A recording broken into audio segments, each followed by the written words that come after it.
Luxación anterior de hombro.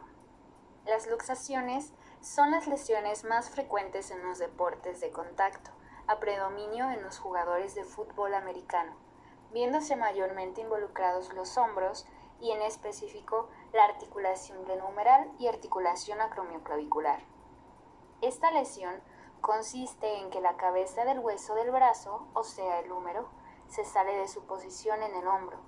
Lo más común es que las luxaciones de hombro se vayan hacia adelante o se llamen anteriores.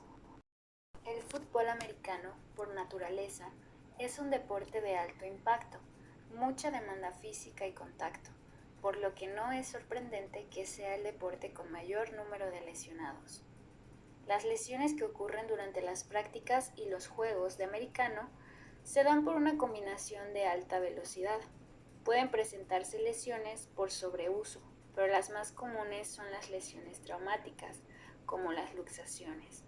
La fuerza aplicada para tirar a un oponente al suelo o al retirarse de ser tirado hace más propensos a los jugadores a lesionarse cualquier parte del cuerpo a pesar del uso de equipo protector.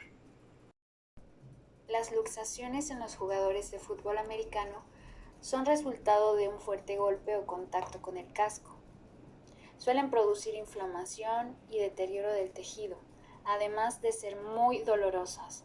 No obstante, debe procurarse colocar nuevamente el hueso en la articulación lo más pronto posible, pues el paso del tiempo provocará dolor más intenso y la hinchazón en la zona puede dificultar su reubicación.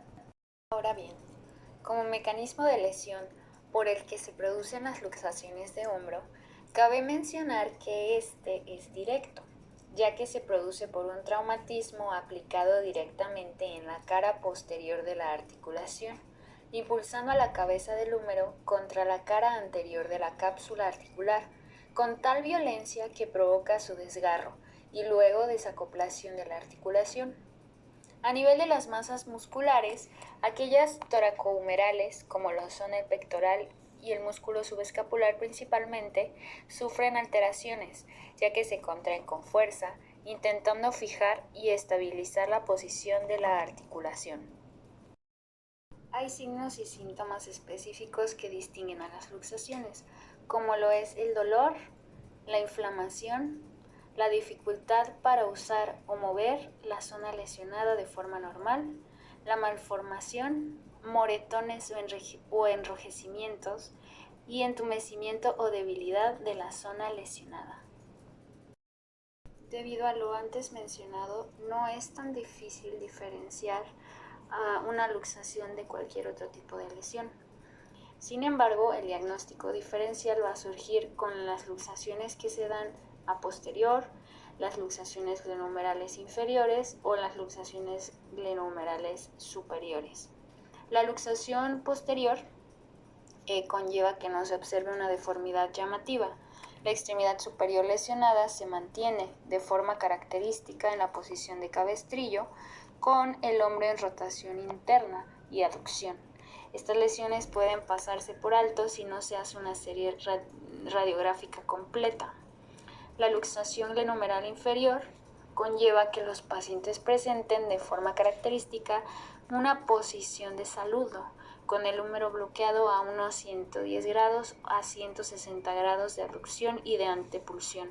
Generalmente el dolor es importante y es típico palpar la cabeza del húmero sobre la parte lateral del tórax en la axila.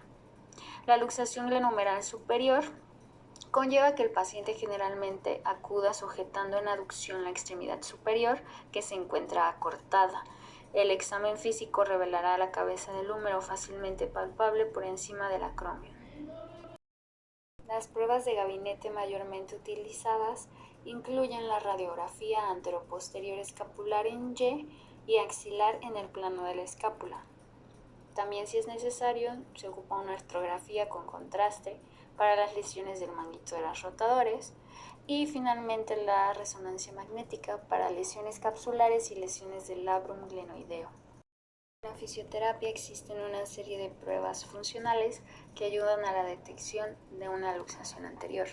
Por ejemplo, el signo de aprehensión anterior, con el que el paciente sentado o acostado en la camilla rota su brazo externamente y se abduce aproximadamente a 90 grados. El examinador aplica entonces una fuerza dirigida hacia anterior desde la porción posterior de la cabeza humeral. Se considera una prueba positiva si el paciente realiza una contracción muscular súbita y brusca del hombro, en defensa para prevenir la luxación o cuando experimenta dolor con la maniobra. De igual forma, existe la prueba de aprensión anterior. Con el paciente en decúbito supino, se abduce y rota externamente el hombro con el codo en 90 grados de flexión. Se considera una prueba positiva o anormal si el paciente refiere dolor en los últimos grados de rotación externa o sensación de inestabilidad. Y finalmente, la prueba de cajón anterior, con el paciente en decúbito supino y el hombro a examinar ligeramente fuera de la camilla del examen y en abducción de 45 grados. El examinador realiza traslación del hombro hacia anterior.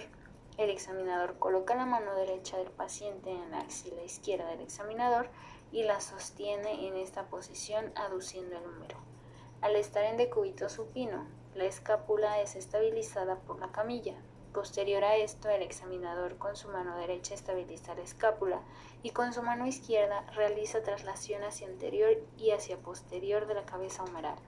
Esta maniobra debe realizarse siempre de forma comparativa en los dos hombros.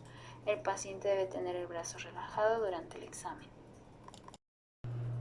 Cabe destacar que ante cualquier situación de lesión en el deporte, es muy importante que tanto los equipos deportivos como los deportistas integren y trabajen en conjunto con un fisioterapeuta para recibir una mejor atención, tratamiento y prevención de lesiones deportivas. Esto con la finalidad de obtener un mejor beneficio a lo largo de su trayectoria deportiva, mejorar su rendimiento deportivo, calidad de vida y reducir el riesgo de incidencia de lesiones. Entre las complicaciones asociadas a la luxación de hombro se encuentran las complicaciones neurovasculares, donde la más frecuente está relacionada a la lesión del nervio circunflejo, generalmente parcial, con porcentajes publicados que alcanzan el 20 y 25% de los casos. Esta se produce por tracción, pues es el nervio que rodea el cuello del húmero el que se ve comprometido y tiene poco margen de elongación. El diagnóstico, si se sospecha, ha de ser confirmado mediante electromiografía. También hay complicaciones del manguito rotador por luxación de hombro aguda. En los pacientes mayores puede producirse un daño del manguito rotador hasta el 20% de las luxaciones agudas, y complicaciones de partes blandas y óseas por luxación, que implican un daño de las partes blandas y a veces el hueso de la cabeza del húmero de la glenoides. Esto ha sido un pequeño resumen sobre la luxación anterior de hombro. Gracias.